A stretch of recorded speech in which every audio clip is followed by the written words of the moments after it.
A young teacher vanishes in broad daylight. No clues, no witnesses, just a purse left abandoned by the side of the road. Security footage captured the last look in her eyes, wide with fear. Then, silence. But when her brother began digging, he uncovered a dark web of secrets, buried for years. And Ashley? She might have known too much. This is the case that forces you to ask, did she go missing? Or was she silenced? Welcome to V's True Crime Chronicles. June 5th, 2021. The sky over Nashville was a quiet, cloudless blue. Sunshine poured down like honey. One of those mornings that felt just normal. Until Ashley Elkins, 29, a beloved elementary school teacher, walked out of her apartment at exactly 7:42 a.m. She texted her mom, "After the meeting, I'll stop by, okay?" That was the last message she ever sent. Surveillance footage from the apartment complex shows Ashley in a red dress, carrying a black purse, walking briskly toward her car. No one knew. It would be the last time anyone ever saw her. Her car remained parked right where it should have been. But Ashley never made it to the parent-teacher conference. She didn't answer her phone, and by midday, her purse was found dumped on the side of a road, less than 2 miles from her home. No blood, no sign of struggle, no calls for help. Just an eerie void in the middle of a crowded city. The only clue? Her phone logs show she made 3 consecutive calls to an unknown number at 7:49 a.m., exactly 7 minutes after she left home. The person on the other end? Still unidentified to this day. At first, police classified the case as a voluntary disappearance. But her brother, Ryan Elkins, a former military forensic investigator, never bought that. To him, this wasn't just a missing person. This was the beginning of something far more dangerous. A calculated hunt. And Ashley might have been the target. In surveillance footage pulled from a parking lot near her apartment complex, Ashley appears at 7:47 a.m. She glances around, walking quickly, but not running, like someone trying hard to stay calm. Her hand clutches her phone. Her red dress moves gently in the wind. But something feels off. At the 14-second mark, Ashley suddenly stops. She turns her head, looking just outside the camera's frame. Then she takes a single step backward, an instinctual reaction, like she's just seen something that doesn't belong. There's no sound, but her eyes say everything. First concern, then fear. In the next frame, she heads toward her car, but she doesn't open the door. Instead, she bends slightly and taps her phone 3 times rapidly. Then, as if prompted by something unseen, she turns away from the car and walks back toward the street in the opposite direction. Police suggested she changed her mind, or was experiencing a mental episode. But Ryan Elkins didn't buy it. He zoomed in on frame 23. Reflected in the car's window is the faint silhouette of a man. Tall, wearing a cap. And most chilling of all, a watch on his left wrist. The terrifying part? In a suicide case Ashley had witnessed as a teenager, back when she was just 17. The lone witness described seeing a man with a watch on his left wrist, always spotted just before the victim disappeared. Coincidence? Or a warning sign of something far more calculated and far more sinister? 3 days after Ashley disappeared, her mother, Linda, began having the same dream, over and over again. In the dream, Ashley stands in the middle of a dark room. Her hands are bound. She can't speak. But her eyes, pleading, desperate, cut through the darkness, as if trying to send a message. The room is cold. The only light filters in through a narrow gap beneath a locked steel door. At first, I thought it was just my fear playing tricks on me. But then, I had it every single night. And Ashley, she was always in the exact same spot, Linda said, her voice trembling. Ryan Elkins wrote it all down.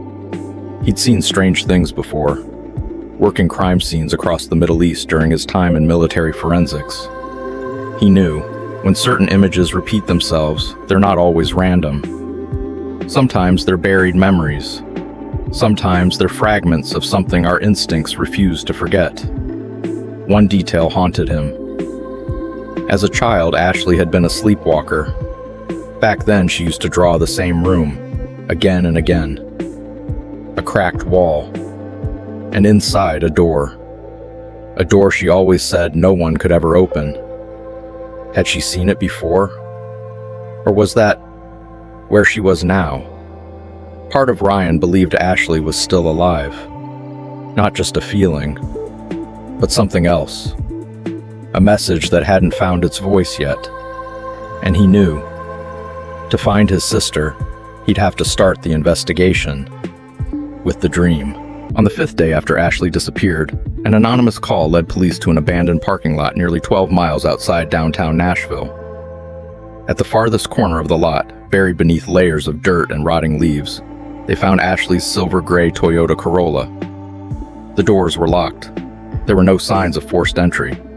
But what caught their attention was the smell. A sharp metallic odor rising from the back of the car, distinct and unmistakable. The smell of dried blood. When they opened the trunk, the forensics team found 3 things. A small blood stain on the trunk liner, a white silk handkerchief, soaked in red, and a pale purple ribbon, lightly scented with a familiar perfume. Ashley's mother would later confirm, that's the fragrance she always wore. Ryan Elkins was on site. He immediately requested the blood sample be tested. 72 hours later, the results came back. A DNA match. It was Ashley's.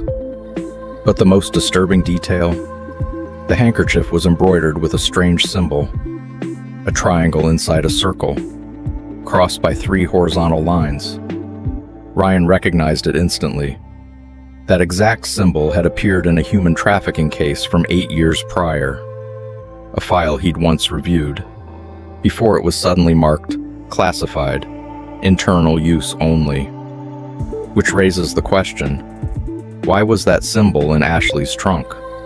And was it just a coincidence? Or had she uncovered something so dark, so dangerous, that it made her disappear? After discovering Ashley's car, Ryan began reviewing every surveillance feed from the possible routes she might have taken that morning. At a gas station nearly 5 kilometers from where the vehicle was found, a 21-second clip revealed something unsettling. Ashley appears on camera, rushing into the station, scanning her surroundings, then quickly turning back, as if she sensed a threat. Trailing just behind her was a man, tall, wearing a baseball cap, black jacket, and a watch on his left wrist.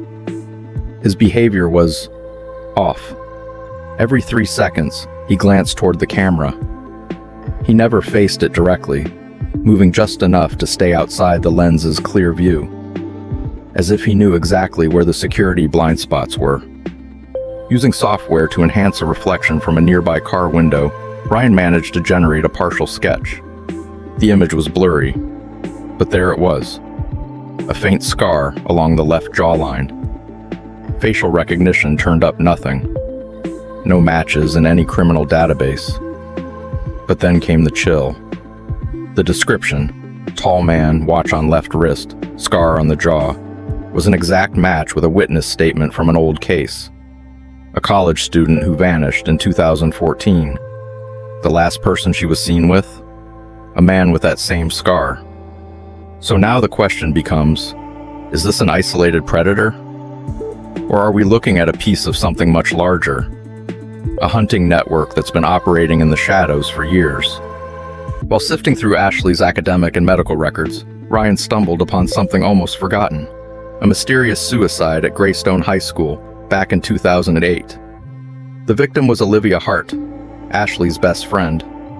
The case was ruled a suicide by sedatives, but in the original statement taken at the time, Ashley mentioned something strange. Olivia was afraid of a man who stood by the school gates, always staring. He wore a watch on his left wrist. That memory was later dismissed. Authorities attributed it to trauma-induced confusion, and the statement was deemed inadmissible. But Ryan wasn't convinced. He requested the original case files. What he got was a heavily redacted report, stamped restricted, state-level access only. Someone had tried to erase a part of Ashley's past, but they hadn't erased it completely. The most chilling detail came from a page in Ashley's teenage diary, kept by her mother all these years. In her handwriting, one haunting line stood out. "If he comes back, will I have time to run again?" Ashley had encountered the man with the watch on his left wrist as far back as high school. And Ryan knew now, his sister didn't just disappear by chance. She'd been watched for a very long time. Just 3 days after Ryan requested access to the 2008 suicide case file, he received an unexpected email from the Tennessee Department of Justice. "This case is now sealed.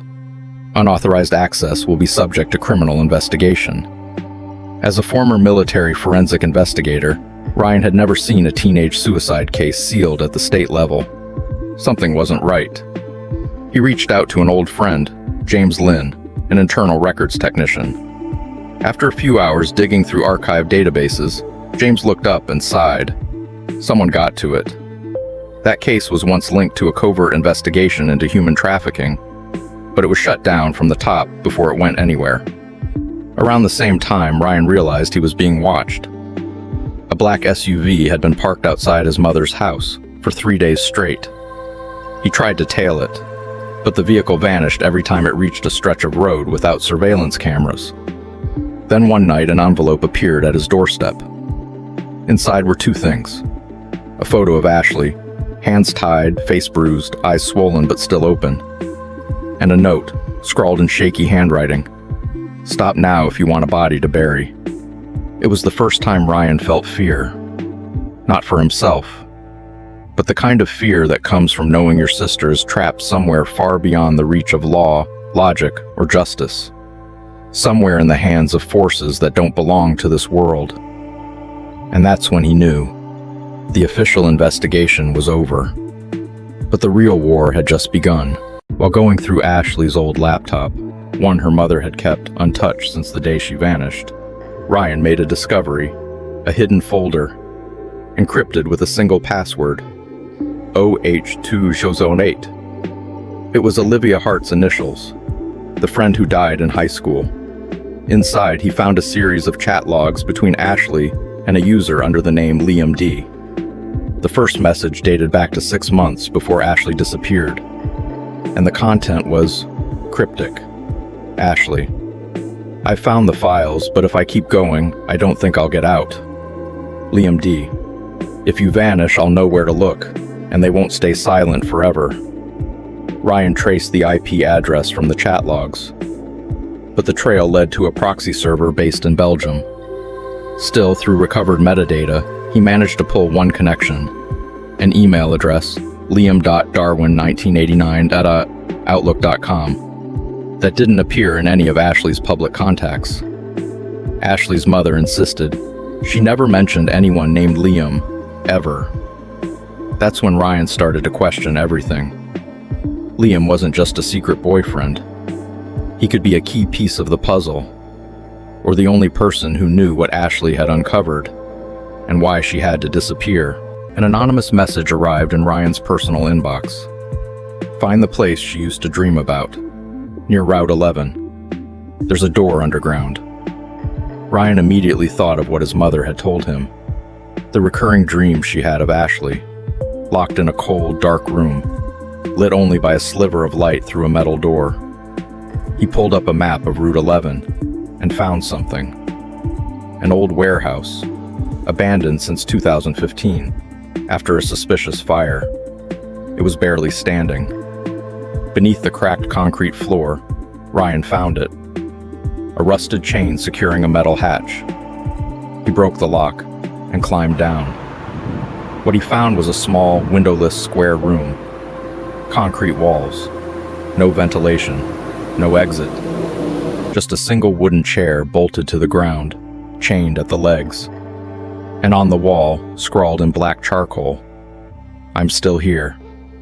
In the far corner, a long strand of hair tied with a pale purple ribbon, the exact same kind found in Ashley's trunk, still stained with blood. Forensics later confirmed it. Both the hair and the blood belonged to Ashley. This room wasn't meant for short-term captivity. It was built to keep someone inside. For a very long time, Ryan felt it in his bones. Not fear, but something deeper, something primal. Ashley had been here. She had screamed. She had waited. But she had also left something behind. A sign, a message, a trace. And if she was still alive, she was waiting for him. 3 days after Ryan discovered the underground room, at exactly 3:17 a.m., his personal phone rang. The call came from an untraceable number. 010. He picked up. A woman's voice whispered through heavy distortion, barely audible, almost mechanical. "Don't trust anyone. I'm alive, but I don't have much time. They're coming." Then the line went dead. Ryan stood frozen. The voice, distorted, trembling, barely there, was Ashley's. He knew it, without a doubt. He traced the signal. What he found only deepened the mystery. The call had been routed through 5 different countries, but its final origin point was shockingly close. The Appalachian Mountains, Tennessee, roughly 2 hours outside Nashville, a region once flagged by the FBI as a hub for underground trafficking networks and money laundering rings. Ryan drove out at dawn. Deep in the woods, he found it, an abandoned cabin, its front door padlocked. But under the floorboards, he spotted fresh pry marks. Inside, the cabin was empty, except for one thing, an old dust-covered journal. Inside, Ashley's handwriting. They move the holding site every 14 days. Liam didn't betray me. He's creating a diversion. If anyone finds this, tell Ryan, I haven't given up. For the first time in nearly 3 weeks, Ryan didn't just have hope. He had proof.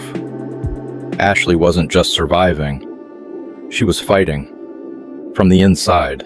Using clues from the journal, Ryan began mapping the Appalachian forest region, cross-referencing it with traffic surveillance from nearby routes. After 2 days combing through over 400 hours of footage, he spotted something unusual at a remote gas station, about 20 miles from the abandoned cabin. The security camera showed a short-haired woman, wearing a gray hoodie and men's sneakers. She moved quickly, head down, bought a bottle of water, didn't speak a word. Her face was partially hidden. But when she glanced toward the lens, Ryan froze. It was Ashley. His voice cracked as he played the footage back in slow motion. She had cut her hair, changed her posture, altered her walk. Everything about her screamed, "Don't be noticed." But just before leaving at the checkout, she dropped a receipt, deliberately, and scribbled a message on the back. "Liam is being watched. I'll return. Day 14. 6 minutes of camera blackout followed. When the footage resumed, she was gone. Ryan understood then. Ashley had escaped. But she wasn't just hiding. She was leaving a trail, leading him forward, step by step. This wasn't a panic run. It was a calculated breakout.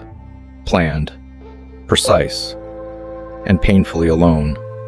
And if day 14 was real, he had 5 days left to find her before they moved her again. As news of the gas station footage began to circulate among independent investigators, Ryan received another anonymous message. "I was the last person Ashley trusted. If you really want to know why she disappeared, come." Attached was a location. It led him to a small cafe on the outskirts of Chattanooga. Waiting there was Nora Vincent, a former investigative journalist known for exposing human trafficking in the southeastern U.S. She'd been suspended from her job years ago for leaking classified information. Nora spoke quietly. "Ashley reached out to me 6 months ago. She wasn't just a victim. She was investigating a trafficking ring. one connected to people in power, in education, law enforcement, even the FBI. According to Nora, Ashley had come across a suspicious enrollment file, a young girl listed as a new student, but the school had never reported the child missing.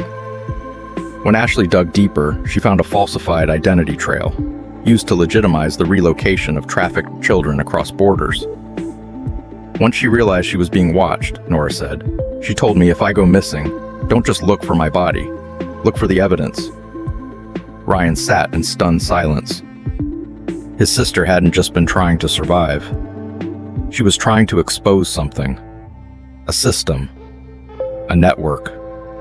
And she was willing to risk her freedom, maybe even her life, to do it. And now Ryan understood.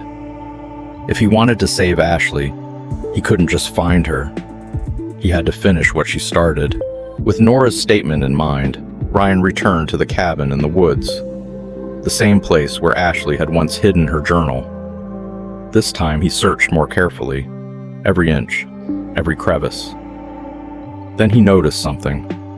The floorboard beneath the wooden table was slightly misaligned. He pried it loose. Beneath it, wrapped in plastic, was a USB drive. Taped to it, a water-stained note. Don't trust Liam, but don't abandon him. Ryan plugged the USB into his secure personal laptop. Most of the files were encrypted, but there was one playable video. Ashley was staring directly into the camera, her face thinner, eyes tired, but her voice steady, her gaze unshakable. If you're watching this, it means I'm still alive, or I'm not going to be for much longer. I have the files, the children's names, the wire transfers, the transport routes, but I can't leave. They monitor everything. I had to disappear, to keep moving from the inside. Attached to the video was a digital map. It pinpointed transit hubs across 3 states, along with a string of seemingly random characters. But Ryan recognized it instantly. It was a military-grade coordinate cipher, one he himself had used in combat to encrypt orders in the field. Ashley had built an entire trail of clues, coded in his language using his system, so that only he could follow it. That's when Ryan understood. This wasn't just a rescue mission. This was a covert operation Ashley had already set in motion, and he was the one she had chosen to finish the game. Using the digital map and cipher from the USB, Ryan identified 3 potential locations, but only one matched a note from Ashley's journal. Where the Twin Towers stand, no signal. Day 14 is the transfer day. That location lay deep within an abandoned industrial zone in Kentucky, a decommissioned underground power plant, long forgotten. Ryan didn't alert the police. Instead, he reached out to a covert NGO, specializing in human trafficking rescues, an underground network he had once worked with during his military years overseas. At exactly 4:00 a.m. on day 14, the team moved in. They infiltrated the facility, and in the 3rd sub-basement, they found them. 4 women held in captivity. Ashley was among them, gaunt, bruised, but her eyes, unchanged, still burning with one thing, faith. She didn't cry when she saw Ryan. She smiled, a small, quiet smile, as if she had always known he would find her. On the drive home, Ashley whispered, "I didn't just want to survive.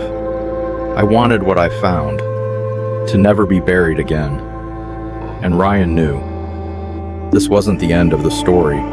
It was the beginning of justice finally waking up. The news that Ashley Elkins had been found alive, nearly 34 days after her disappearance, sent shockwaves through the media. But no one knew the full story, because Ashley remained silent. For the first month of her recovery at a secure medical facility, she refused all press inquiries. Only one person was allowed into her room, Ryan, the brother who had risked everything to bring her home. "Did you ever think, maybe I really was gone?" she asked, her gaze distant. "Never," Ryan said, and nothing more needed to be said. Weeks later, Ashley appeared at a private press conference organized by an international human rights group. Her face was thin, her voice firm, her eyes unshaken. "I'm not just a victim. I'm a witness, and I will testify, not because I survived, but because hundreds of others never got the chance to speak." The files recovered from Ashley's USB were handed over to federal authorities. An investigation was reopened. 3 high-ranking officials, 2 school principals, and a former FBI agent were suspended and placed under criminal investigation. Ashley never returned to teaching. Instead, she became an advocate for survivors like herself, and a voice for those who had once been silenced. She disappeared on a bright, sunny morning, but when she came back, she brought the storm no one saw coming. Ashley Elkins wasn't just a victim. She was a survivor, a symbol of courage, an unshakable resolve to chase the truth, even when the world chose to look away. Her case reminds us, behind every disappearance lies a web of unanswered questions, and people still waiting to be heard, to be believed, to be protected. If you believe that every truth deserves to be uncovered, stay with us, here on V's True Crime Chronicles. Subscribe, turn on notifications, and share this story with those who still believe in justice. Because sometimes, the only light in the dark comes from those who refuse to stop searching.